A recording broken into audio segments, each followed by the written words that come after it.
جب سے یہ کرونا کا معاملہ ہوا ہے تو دیکھا جا رہا ہے کہ کہیں ہیں جیسے کہ مساجد پہ پابندی اور یا مساجد کو بند کرنے اور جمعے کے اجتماعات کے بارے میں بات ہو رہی ہے، تو اس کے جواب میں ہماری طرف سے یا کہہ لیجئے کہ جو مذہبی طبقہ ہے اس کی طرف سے یہ ہوتا ہے کہ وہ لمبی فقہی بحثیں جو ہیں وہ شروع کر لیتے ہیں اور یہ بتانے کی کوشش کر رہے ہوتے ہیں کہ مسجد کو اس قانون کے تحت بند کرنا مناسب نہیں ہے۔ میرا خیال ہے کہ یہ بحث کرنا اس وقت مناسب نہیں ہے۔ ہاں، یہ صحیح ہے کہ مساجد کسی صورت میں بھی بند نہیں ہونی چاہیے اور وہاں پہ جو عبادات کا سلسلہ ہے وہ بھی بند نہیں ہونا چاہیے، مگر یہ تو ایک عام تصور ہے کہ ہم جیسا حالات آتے ہیں اس حالات کے تناظر میں اپنے دین کو جو ہے وہ اس میں تبدیلیاں کرنے بیٹھ جاتے ہیں۔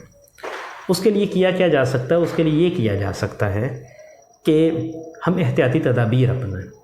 جیسے محلے کی سطح پہ مسجد ہوتی ہے اور اس مسجد میں آنے جانے والے لوگ ایک دوسرے کو جو ہے وہ اچھے سے جانتے ہیں۔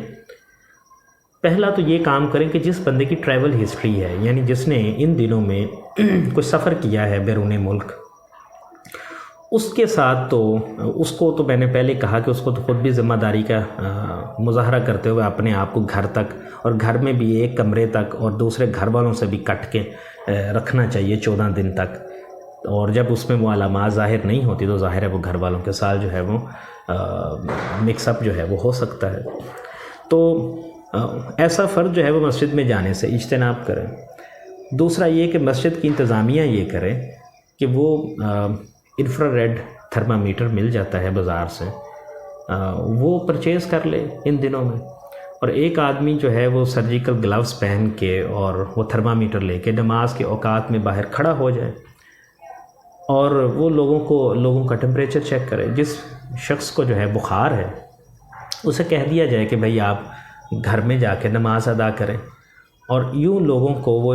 پوری تسلی سے چیک کر کے تو ان کو آنے دیا جائے۔ اور اس میں بھی یہاں پہ ایک سوال پیدا ہو سکتا ہے کہ چونکہ اس وائرس کی علامات جو ہیں وہ فوراً ظاہر نہیں ہوتی ہیں، تو یہ ہو سکتا ہے کہ کوئی ایسا شخص بھی مسجد میں داخل ہو جائے جس کے اندر وائرس تھا لیکن وہ ابھی اپنی علامات ظاہر نہیں کر پایا۔ اس کو سائنس میں ہم انکیوبیشن پیریڈ بولتے ہیں۔ تو اس کا کیا کریں؟ اس کے لیے ظاہر ہے یہ جو وائرس ہے نا، جو جس شخص میں انکیوبیشن پیریڈ میں بھی ہوگا نا، وہ وہی ہوگا، اور پاکستان میں ابھی تک جتنے کیسز سامنے آئے ہیں ان سب میں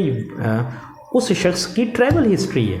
یا ٹریول ہسٹری والے شخص کے ساتھ براہ راست کانٹیکٹ ہے۔ یہ ہیں وہ دو لوگ جن کے اندر یہاں پہ کرونا جو ہے وہ ظاہر ہو رہا ہے۔ تو میں پہلے ہی دیکھ رہا ہوں کہ محلے کی سطح پہ ہمیں پتہ ہوتا ہے کہ کون سا شخص جو ہے وہ کہاں سے آیا ہوا ہے۔ تو جس بندے کی ٹریول ہسٹری ہے یا ٹریول ہسٹری کے ساتھ جن لوگوں کا کانٹیکٹ ہے قریبی، ان کو بھی آپ مسجد میں داخلے سے جو ہے وہ روک سکتے ہیں تاکہ وہ انکیوبیشن پیریڈ والا معاملہ جو ہے وہ بھی حل ہو جائے۔ تو مساجد کو بند کرنا یہ مسئلے کا حل نہیں ہے، وہاں پہ حفاظتی تدابیر جو ہیں اپنائیں۔ بالکل اسی طرح کی حفاظتی تدابیر آپ اپنائیے جس درجے کی آپ حفاظتی تدابیر جو ہیں وہ ہسپتالوں میں اپنا رہے ہیں۔ اب مجھے یہ بتائیے کہ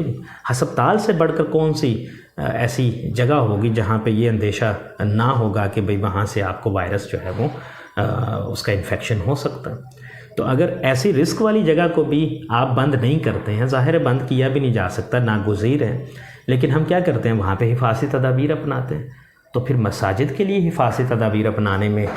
کیا مذائقہ ہے یا کون سا امر جو ہے وہ مانے ہے؟ تو اس حوالے سے تو میری یہ گزارش ہے کہ وہاں پہ بھی حفاظتی تدابیر اپنائی جائیں، اور جو انکیوبیشن پیریڈ والا معاملہ ہے وہ میں نے بتایا کہ وہ اسی شخص کے ساتھ ہوگا جس کی ٹریول ہسٹری ہے یا جو ٹریول ہسٹری والے شخص کے کلوز کانٹیکٹ میں۔ محلے کے سطح پہ ہمیں ان ساری باتوں کا پتہ ہوتا ہے اور تقریباً ہم ایک دوسرے کے بارے میں یہ معلومات رکھتے ہیں، تو ایسے شخص کو بھی مسجد میں داخلے سے جو ہے وہ روک دیا جائے۔